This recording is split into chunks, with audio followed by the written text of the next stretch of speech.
Thank you all. It's been a full and a rich weekend. So many important things were said. So much deep truth was spoken. We come to this moment and we're aware we're at the way station. And part of us might like to wrap it up with a bow and feel more of a sense of finality or accomplishment. And yet we know we're going to be holding this morning. How do we go forward and continue on the journey and be in that place of still moving and still yearning and still stretching? It's been a dream and a joy for me to have you all here. And my presence to you was shaped in prayer over many months. And I came to you in the speakers who came and in the notebook topics. And I thought that that's where my voice would be. And I almost got away with it. and then Noah said, we're going to deep places. Do you feel moved to say why you do this? And I thought, ooh. And so I took some time in our little trailer, and I have a basket theory of truth. There are many layers of truth, and about anything, there are many things that are often true. And sometimes the more we look, we get in deeper and broader baskets that hold more of the truth of something. And so we talked about why we do this work, and Quakers have a gift to the world, and we're a living lab of community, and we have a really deep understanding of peace, and AVP is such a gift.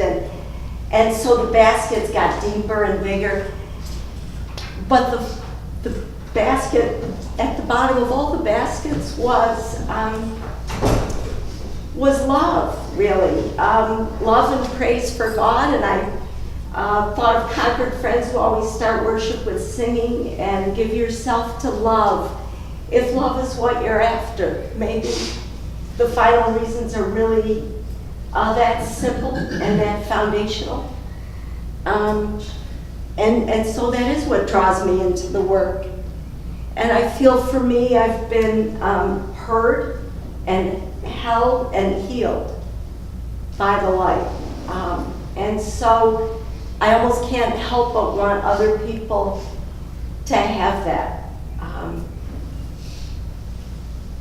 So I think we have to almost release ourselves into that. I feel like as a group, you need a sending forth and sort of a Quaker version of the Great Commission, you know, sort of, go to all islands and places and nations and speak to the condition of people, walk cheerfully. And the last part of that quote is really important.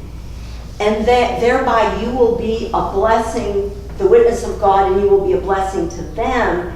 And the witness of God in them will be a blessing to you. And so even in doing the work of proclaiming a new way and proclaiming love and possibility in this world, of bringing the kingdom, we're also sort of being transformed ourselves in doing the work. So it's kind of God's perfect cycle. Everything's working there.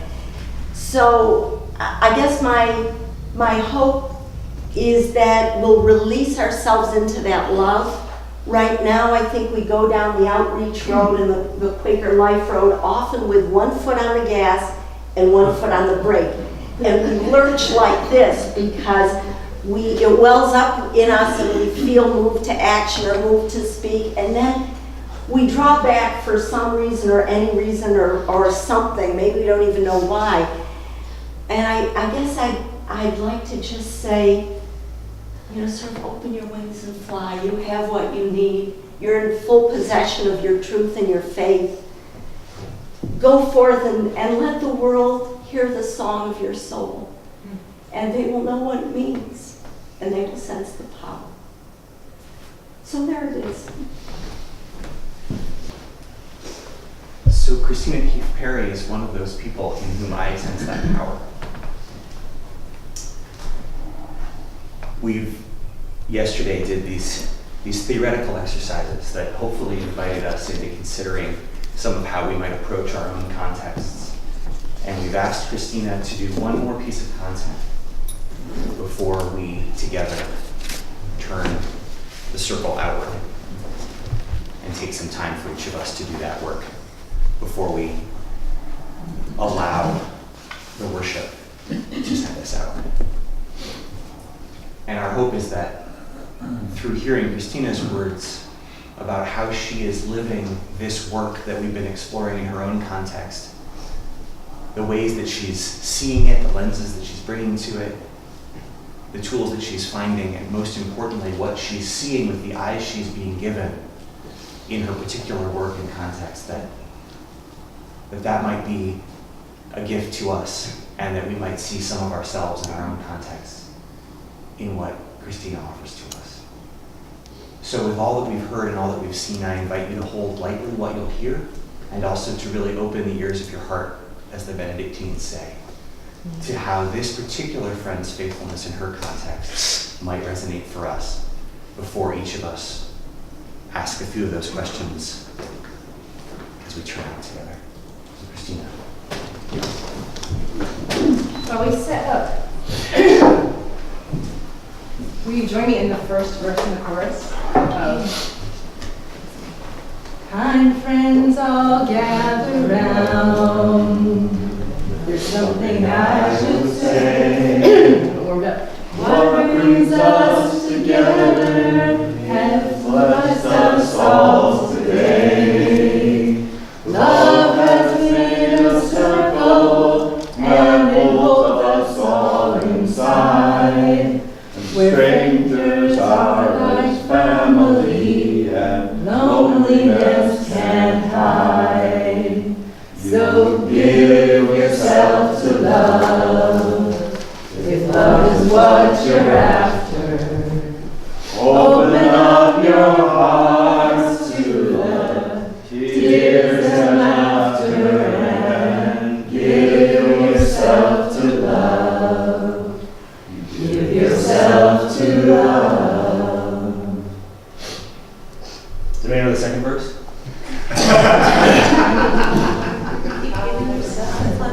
Love is born in fire, planted like a seed. Love can give you everything, but it gives you what you need. Love comes when you're ready. Love comes when you're afraid. It'll be your greatest teacher, the best friend you have made. So give yourself to love, if love is what you're after.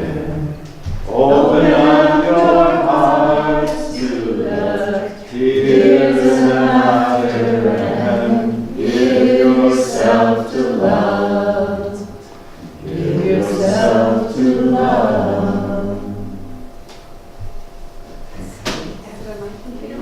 It is. Well, it's a this. Do you know? I think we should sing it like a song. Start. Okay.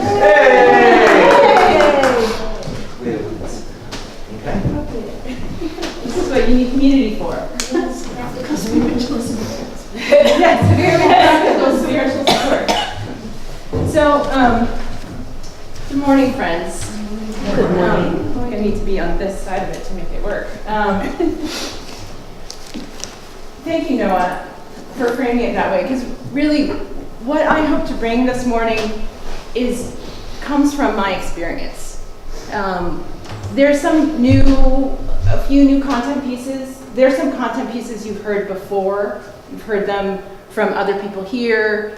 You've just heard them before.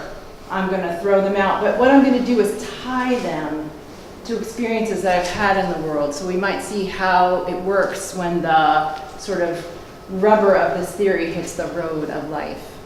And I'm going to provide a little of, so we're going to look at intentional follow-up and contact.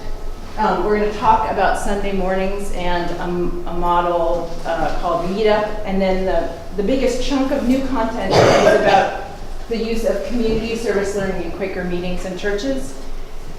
But I want you to not hold on to that very tightly, the theory of it, because there's a really, really great handbook that the Lutherans have put together that you can use to get the content of the stuff. I think the point of it is really how do all these tools sort of work together and enhance the ways that we can listen and move into the calls that God has for us in our community.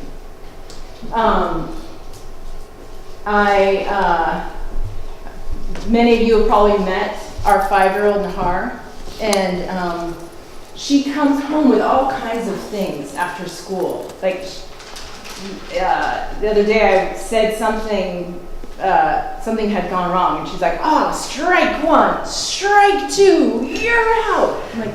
And I had no idea where she had come out with this hilarious thing about we don't watch baseball, we don't talk about baseball. She gets it from the playground. So what I'm bringing to you, I'm sort of subtitling is like lessons from the ecumenical playground. Is that I've been sort of enjoying and participating in it with a lot of other churches. I serve at an American Baptist church right now as a minister for Earth Community and with the American Baptist Churches of Massachusetts in a denominational role supporting creation care ministry. So I get the chance to see what other folks are doing close up and how it works or doesn't. In that context, Baptists are really great because they're a lot like Quakers. You know, not only did Roger Williams protect a lot of Quakers in the olden times, but we're both free church people and congregational bottom-up folks. So, let's see, where are we? So I'm just going to jump into things that you have heard before, which is about following up with your newcomers. Think about the role of the greeters of your meeting.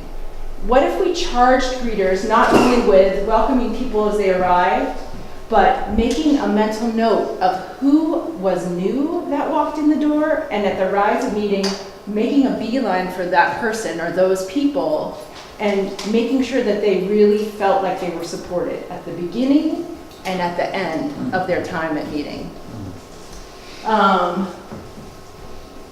Brent talked about this. Do you have information packets? He talked about the welcome card that FGC has that you can customize. He didn't tell you to do that, but you can. And or pamphlets, 4 doors to meeting for worship is a great one. Something that orients newcomers to the worship experience. Free books that people can take. Early Quaker, just beginning introduction to Quaker books. What are the next steps? Do people know how to reconnect besides coming to another meeting for worship? What other things are happening? Is there a men's breakfast that happens or a women's circle? Do you have other things that happen at your meeting house that maybe aren't meeting activities, but those newcomers might want to know about as a way to feel like the meeting house is a place to come and that community is larger? Maybe there's 12-step meetings or a concert coming up. Some really practical and tangible way to stay connected. The rule of thumb is that there's 48 hours to sort of get back in touch with a newcomer if you want to energize them to come back. My experience at this was going to a place in Santa Cruz called Vintage Faith Church. It's 3 services and a great band, and it's near my sister's house, and so we went there. I'd never been there. She wanted to go to church, not to meeting with me because she was bringing her kids, and that says something, doesn't it? And so we went there, and I signed the guest book, and I was met by a greeter, and a couple days later I got a phone call. And it was from a woman who's saying, "Hi, I'm part of the Women's Council, and we're having our women's group is meeting this Thursday, and maybe you'd like to come join us. We're going to meet at the Abbey, which is our coffee house." I got a follow-up handwritten thank you note, and I continue to get emails telling me about book groups and other opportunities to plug into the community that I can be part of. So that's one way I've sort of seen that very open contact and follow-up play out. And my own experience in meeting, actually, is that I went to Berkeley meeting for many weeks and just kind of came and left at the end of worship until Miriam Berg, if anyone knows her, cornered me with a William Penn No Cross, No Crown pamphlet. And she said, here, you're going to come to the study group. You have to read the first 3 sections in this. And I did.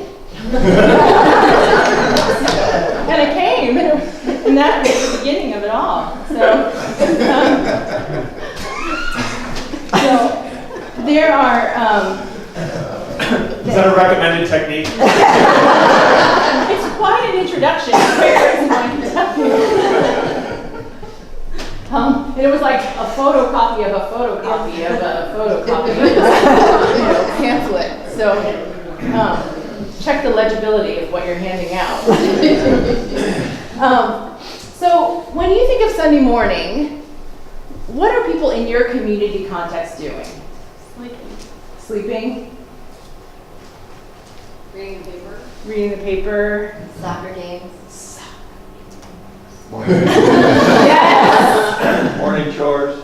Morning chores. In New England, the least churched region of the country, most families are going to be pulled away by soccer or hockey or lacrosse or something that's vying for their family morning time. Or there's the whole like brunch, let's just take bagels, coffee, New York Times. Yeah, refuel.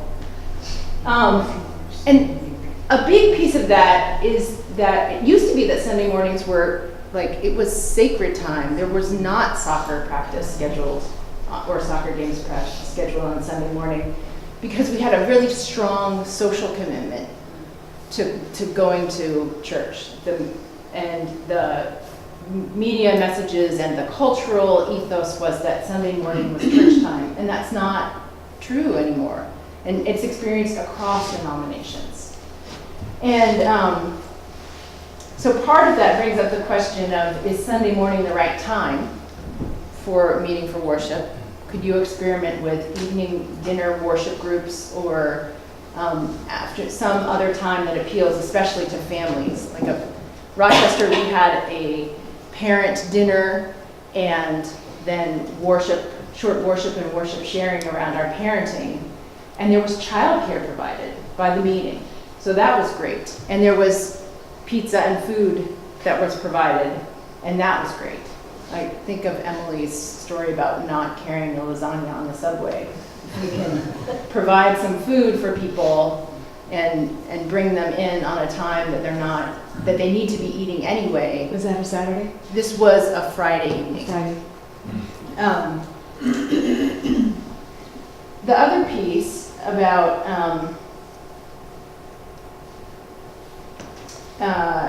and my other experience is that I grew up at a time or in a family that didn't have going to church as the central part of what we did.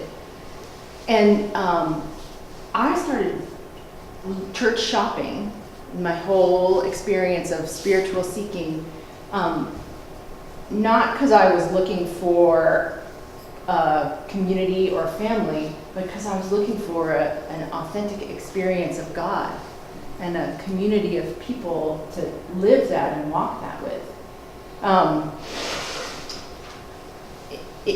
It would be like, there's this example, I'm going to read this to you. I'm going to try not to read a lot of this, but a social commitment church would be like showing up for a soccer team that stopped playing soccer years ago, but instead gathers for coffee and donuts with friends and family and continues to call itself a soccer team. So if we don't have our meetings, the experience of it centered on that which Beth was talking about, love and praise of God, then when people show up, there's searching for something at the center. They may find not what they're looking for. a friend of mine, a colleague of mine in a class, threw out this quote. It was in a totally different context. But she said, by trying to create experiences or community that everybody is okay with, you end up with experiences that nobody loves. And we're not in charge of the experiences, it's the Holy Spirit there. But I think if we're not holding at the center of what we're doing, that we're doing it for the glory of God, then we may not find that at the end of it, that's what we encounter.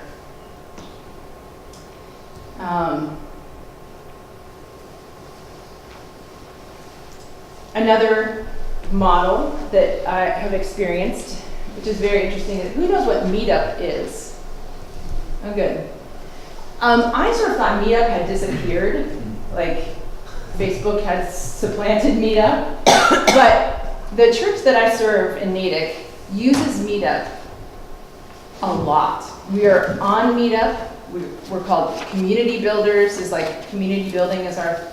I don't know a lot about our handle. Not everybody knows Knows what Meetup is. is. I will. So Meetup is an online community. It's a platform. You set up a little profile, not as detailed as Facebook, and you get to say the things that you're interested in. So I'm Kristina Keefe Perry. Here's a little picture of me, and I'm interested in yoga and children's activities and knitting and do-it-yourself robot making and all. So I put that in, and then it spits out at me people who have listed their Meetup gatherings that are aligned with my interests.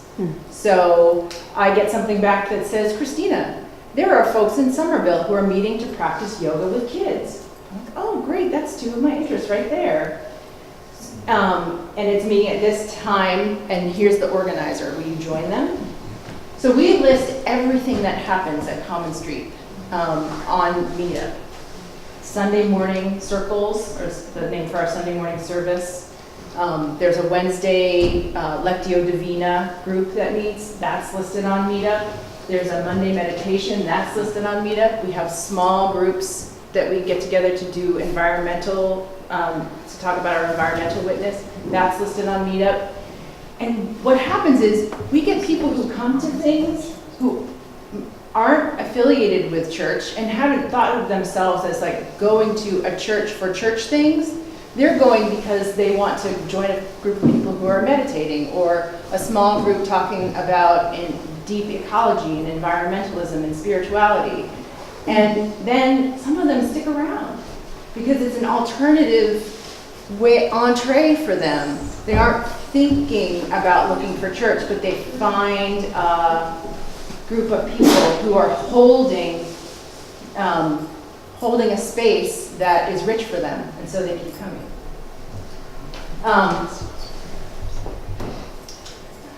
So the next piece I want to talk about, and this is the content part, is community service learning. I used to work at Humboldt State University and directing the student service learning program, and I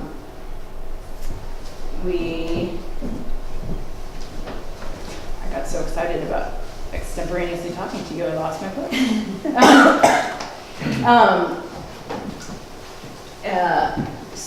So I want to define what service learning is, talk a little bit about it, but then talk about how I think it can be a rich tool for us.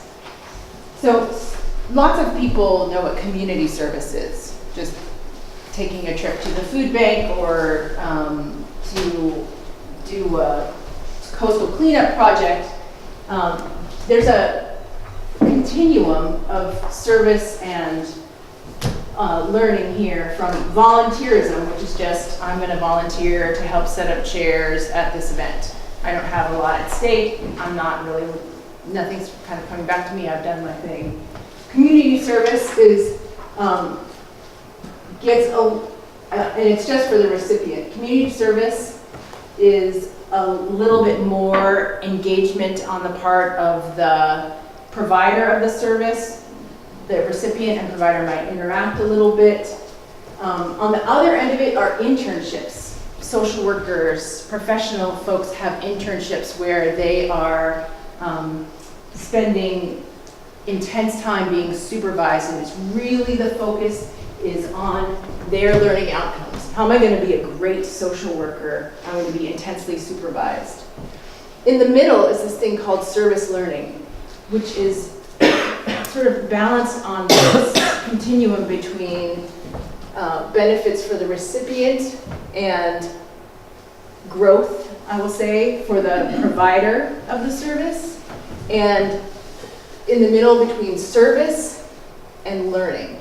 I just realized that there were some handouts that got holes in them that didn't get handed out. So I think some of you us have got this them. graphic. Some folks got them. Some folks last got them? Okay. night.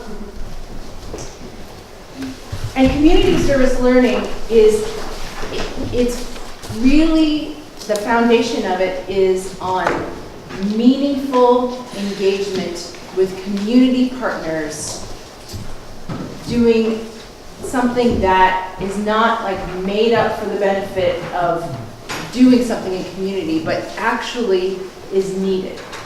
And so when you're engaging in an academic setting in community service learning, you might invite the people who run the homeless shelter as well as some of their employees or one of the guests at the shelter to come into the classroom and be an expert for you. There's a kind of a level of equality. They become co-educators. And you would do a lot of background work in preparation before going out to do this service. And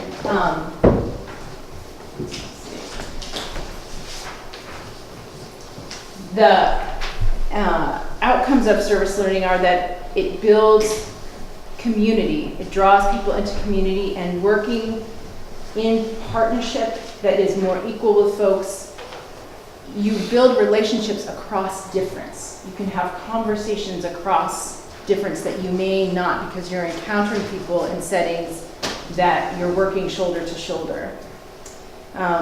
In a church context, service learning is a laboratory for the exploration and naming of vocation and gifts.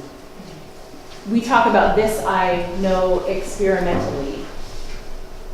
And some people translate the experimentally into experientially. I like to keep it experimentally. We get to experiment with different ways of being, of using our gifts in community and being supported by our whole community doing it.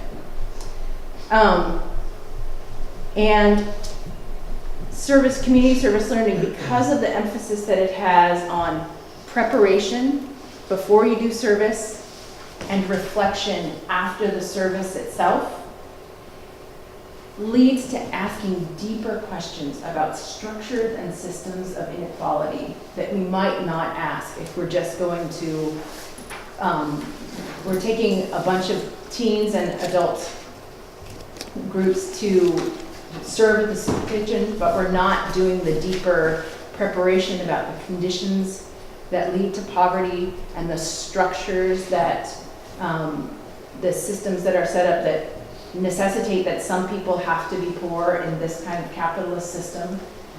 And we can't ask deeper questions at the other end of it. So it leads to advocacy. And it really is based at its heart on what's called accompaniment, which is a model of walking together in solidarity that practices interdependence and mutuality.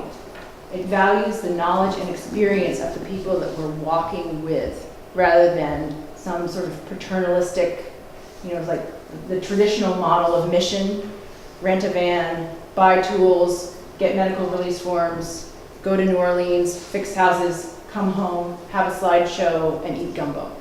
And you've like gone and done this really great thing for other people, and you may or may not be changed. This model, using the accompaniment model, has a whole bunch of preparations where you may need to understand the specific needs of your host community, learn about local culture, including history and structural inequalities, and how the community defines issues, engage in meaningful community building with the other people going on the trip, fix those houses, but learn things from the residents while you do it. Participate in their community happenings, engage relevant scripture around that participation. On the trip home, discuss poverty, racism, housing issues, climate change, and how we're called to advocate for the poor. And then write a song or paint a picture, produce a video or write poetry, and then have a celebration. So service learning is all about what's called praxis. It's preparation, action, reflection, sort of celebration, and then preparation again for re-engagement. The celebration may be a kind of semi-programmed worship where folks who have engaged in this give a presentation or sing their song or present their poem, and then lift up some of the questions and yearnings that they have as a result of engaging with this community and engaging with these systems and structures. And then there's an open time for worship, to listen for how God might be calling us all to work further. An example. At Common Street, we work a lot with an organization called Big Heart Little Feet. It's an organization that is part of the Lake Contiguous Watershed Council. And they do a lot of trail cleanup. And we have partnered with them to go on what's called their big sweeps, or to clean up the Charles River. And people go out and clean up, and we feel really good about what we are doing. And then we stop and we circle up and we share prayer, a poem, some reflection on what we've seen and what we hear in the landscape while we're doing it. There's a lot of loneliness. Ann and I were talking about this. There's a lot of loneliness and hurt that you can kind of feel in the landscape with a lot of smashed beer bottles all around. And then we come back to the sanctuary and we have worship services where we talk about water and the gift of water and read scripture about water. And so we reflect on it and we see the ways that it's working, that God is working in us to work in community. And what we've really done is sort of disciple ourselves in a way to this guy, Pat Conway, who just does this incredible work out of his heart and has now become a member of our church, as have many of the people who've been on these cleanups. We aren't the only ones who go, but people have come back for some of our Earth Day or Beltane or Solstice or Earth-based services where we're considering this stuff in worship, and membership at the church has grown.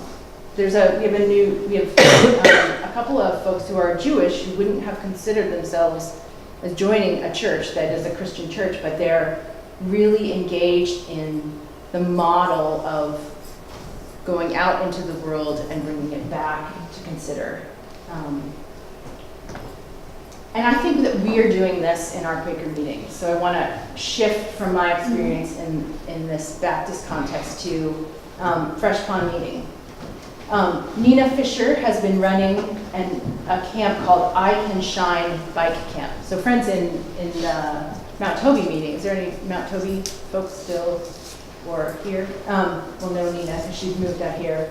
I Can Shine Bike Camp teaches children who have developmental delays or other delays that would prevent them from learning to ride a bike, how to ride a bike. And it's super empowering. And they have these modified bicycles that have rollers instead of wheels. And 2 volunteers follow them around for an hour while they're learning to pedal. And gradually, by the end of their 5 days, they're riding a bike. And it's thrilling. I did my 2nd year of volunteering there this year, and I discovered that almost every teen from our meeting is volunteering there. And have been for years. But we don't bring it back to the meeting for worship to talk about what ways have you been stretched by this experience? Stretched so that God might be getting in and doing some work inside you and new things are growing. It's a great opportunity to really bring also the wisdom and experience of our youth, because they're the majority of people who are doing this volunteering, because they're the ones who can run after bikers for an hour. Bring their wisdom and experience for the whole body as part of that learning and growing and seeing how we might all be stretched and called. So the reason I told you you didn't have to worry too much about the content is that there's an awesome handbook. And the link to it with all of its percent signs and numbers is copied onto the flyer that I gave you. And I think that once it's put up with the other digital resources, it'll be a lot easier to obtain. But this handbook is great and can help you in working to plan experiences. And I want to emphasize that they're not just first day school experiences. They're for all of us to stretch outside of our comfort zone and get outside the comfort of our meeting houses to be stretched by experiences. And in some of those stretching and cracks, God gets in and does work. Oh.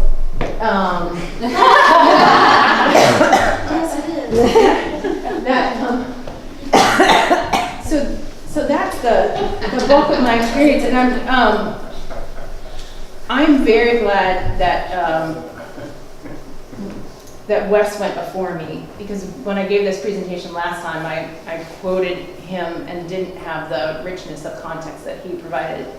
But I want to lift up some of the wisdom that he shares around that friends carry a theological agenda that's set by experience, and what we do is we confront the Bible with the questions of our time in a kind of ongoing practice that comes from liberation theology, but can be used in this kind of community service learning model. And so we don't really have to learn things that are new. We just get to be, we're invited to be faithful in our context and learn about our neighbors and love on them and get some of that love back, and give ourselves to that love. So, thank you. Thank